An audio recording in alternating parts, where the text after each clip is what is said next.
वंदे मातरम। आपका अपना YouTube channel Anand Kumar Hajipur वाला में फिर से एक बार स्वागत। आज भैया जी हम लोग ध्यान देंगे, पढ़ेंगे किसके विषय में? अलाउद्दीन। और अलाउद्दीन के साथ में हम लोग पढ़ेंगे चित्तौड़। चित्तौड़ पर आक्रमण और मेवाड़ विजय। क्या लिखे होगा? चित्तौड़। चित्तौड़ पर आक्रमण और मेवाड़ विजय, ये लिखा होगा आपके बोर्ड पर। और शासक कौन है? अलाउद्दीन खिलजी, जो गद्दी पर बैठे थे 1296 में और मर कब गए थे? 1300। अब देखिए थोड़ा सा आगे बढ़ते हैं तो पता क्या चलता है कि चित्तौड़ हमारा पड़ता है भैया जी राजस्थान में, और साथ में कहता है कि मेवाड़ के शासक हुए राजा रतन सिंह। नाम क्या है होगा? राजा रतन सिंह। आज इसी के विषय में ज्यादा फोकस करेंगे। अरे बुआ, हमेशा सीधा बनकर मत रहिए, ये जमाना हार्ड वर्क का नहीं, स्मार्ट वर्क का है। खाली स्मार्ट बनने से काम नहीं चलेगा, स्मार्ट काम भी होना चाहिए भैया जी। देखिए ध्यान कहाँ दे रहे थे हम लोग? राजा रतन सिंह पर। और कहता है इनकी राज्य की राजधानी कहाँ थी? चित्तौड़। कहता है कि चित्तौड़ जो था ये बहुत ही सुरक्षित स्थान पर बना था और यहाँ पर आक्रमण करना मुमकिन ही नहीं, नामुमकिन था। अब देखिए राजा रतन सिंह के दरबार में राघव और चेतन नाम के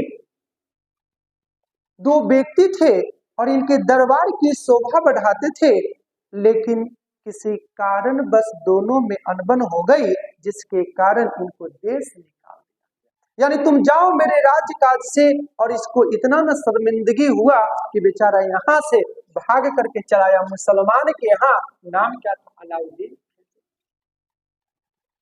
और यहाँ पर जब आया ना कि इतना चढ़ाया बढ़ाया और कहा कि मालिक आपसे हम झूठ ना बोले। यानी राजा रतन सिंह की पत्नी का नाम था रानी पद्मिनी। इसके अनुपम सौंदर्य का इतना न बखान कर दिया, इतना खूबसूरती का बखान किया और कहा कि आप कहाँ हैं? आप दिल्ली के शासक हैं, और दिल्ली के शासक होने के बाद भी आप एक ऐसी स्त्री से वंचित है जो आपके राज दरबार की शोभा बढ़ा सकती है, आपका शोभा बढ़ा सकती है, और वह गुलाब की कली आपके पास न होकर के राजा रतन सिंह के पास। इतना न ज्यादा चढ़ा दिया, बस उनकी बुआ, इतना खूबसूरती का चिट्ठा उसको दिखाया, पढ़ाया, इतना न समझा दिया कि अब अलाउद्दीन को रहा नहीं गया और कहा राघव चेतन, अब तो हमको मन कर रहा है कि उससे हम किससे?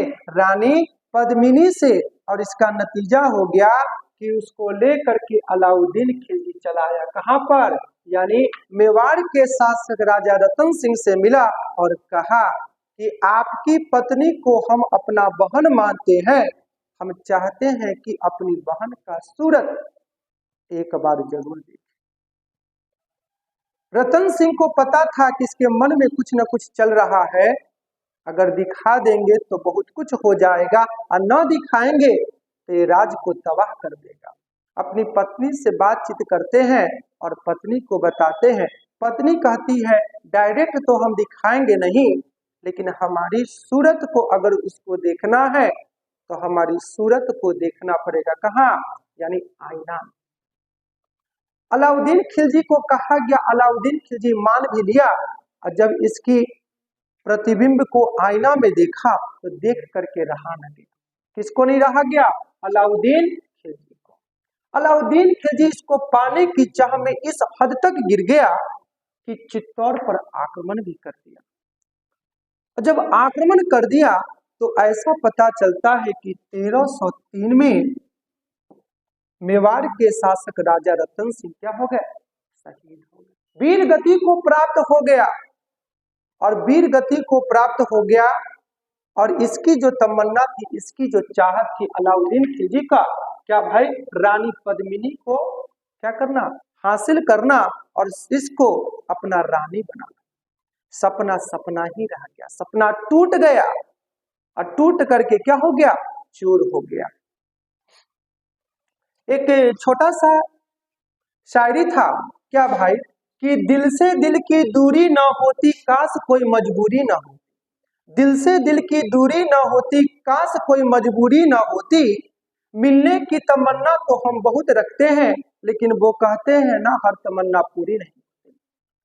ये तमन्ना लेकर के गया, लेकिन तमन्ना क्या हो गया, इसकी पूरा ना हो पाया। क्यों? क्योंकि रानी पद्मिनी अपने आत्म सम्मान को लेकर के सारी राज की स्त्री ने क्या कर लिया, आत्म जौहर कर लिया। ये सपना टूट गया। इसका सपना टूट गया,